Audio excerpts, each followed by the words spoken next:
चले एगो कलजुग के भजन सुनी। पहले के जितना गाना बजाना होता सब सुने लायक होता, लेकिन यही बड़ा भजन भाव होता, गाना बजाना होता। मैंने अनेकों प्रकार के लोग गावता। एक हम अपना गुरु जी से गाना लिखले बानी, एक कलजुग का फैशन देख के कपड़ा रहते हुए आदमी लंगे रहता। देखिए पहले के जमाना में लोग रेशम काट के कपड़ा बनाई वैसे अपन तन ढक लेते। ये बारे के समय में एक कंपनी पाई के फैक्ट्री बा, जितना ने कपड़ा बनाता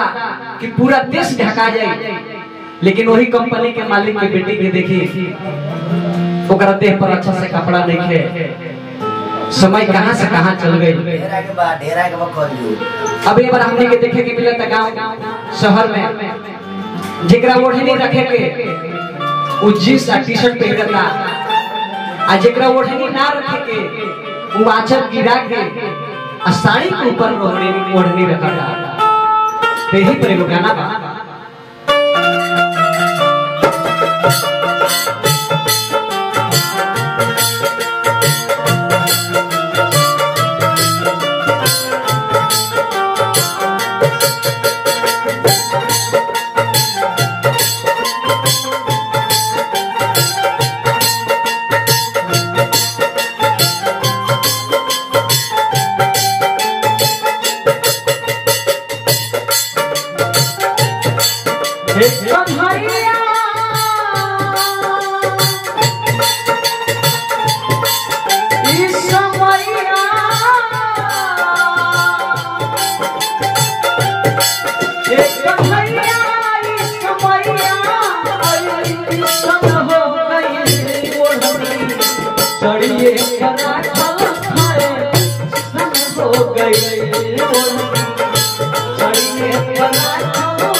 ये बार देखे के मिलत।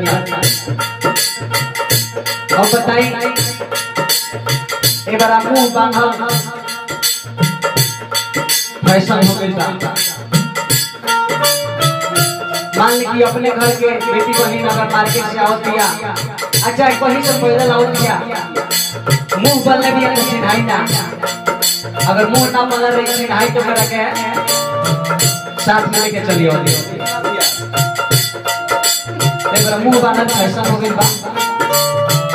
कैसे का होता हो बांधी के मुंह देखो चलली डगर के नाही चिनाली हो भाई तेरा घर के।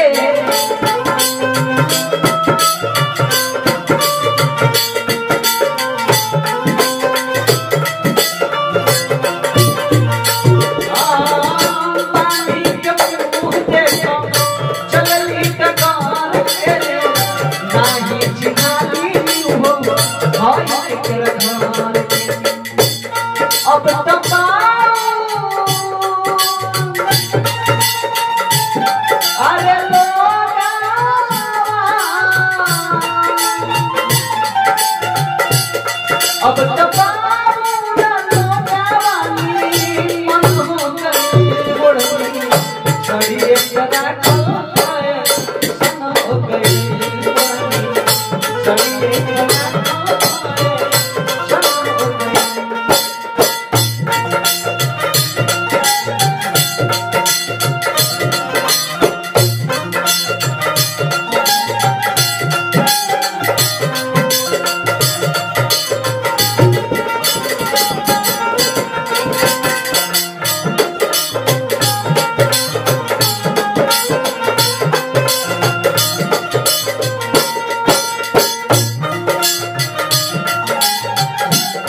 बड़ा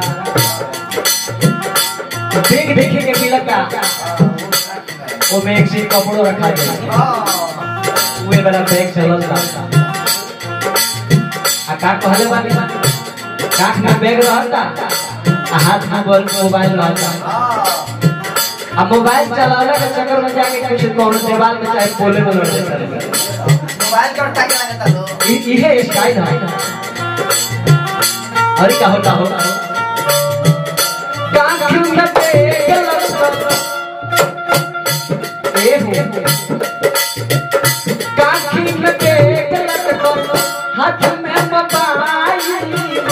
ना जाने कौन कौन मरे स्टाइल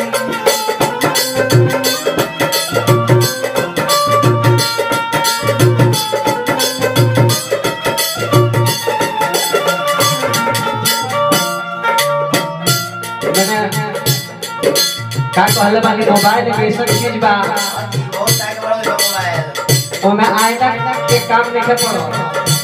सेल्फी खींचनी मोबाइल में से देख के अपन देख में से निकाला जाता लिपस्टिक आ लगा के मोबाइल में देखा जाता नीमा लगा था कि ना जब नीमा लगा तो लगता फोटो खींचाए लगा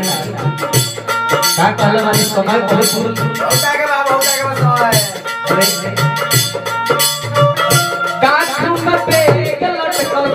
हाथ में मोबाइल ना जाने कौन कौन मरे स्टाइल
देखिए हमारा मन में कोई बेली बजावे है सुमन से लाल बजावत है गाना गुरु जी की लगा दीजिए का नाम है हरप्रेमनाथ शर्मा हम संजय एक्सप्रेस गाते वाले ए में का कहानी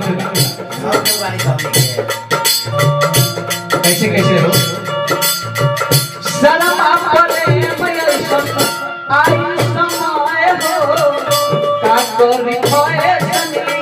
नहीं कौन तोराए हो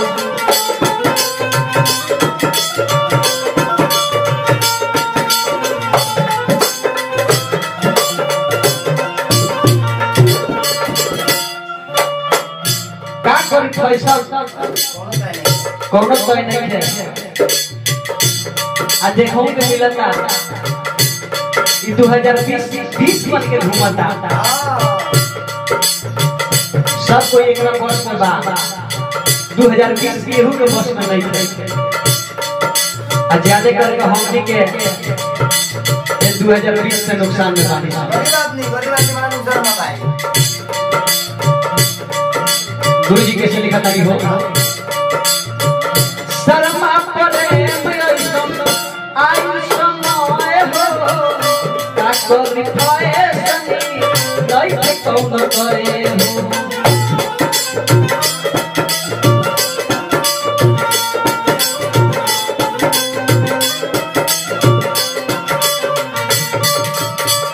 संजय एक्सप्रेस आई समय हो का करी थाए सनी नहीं कौन करे हो जैसा सोची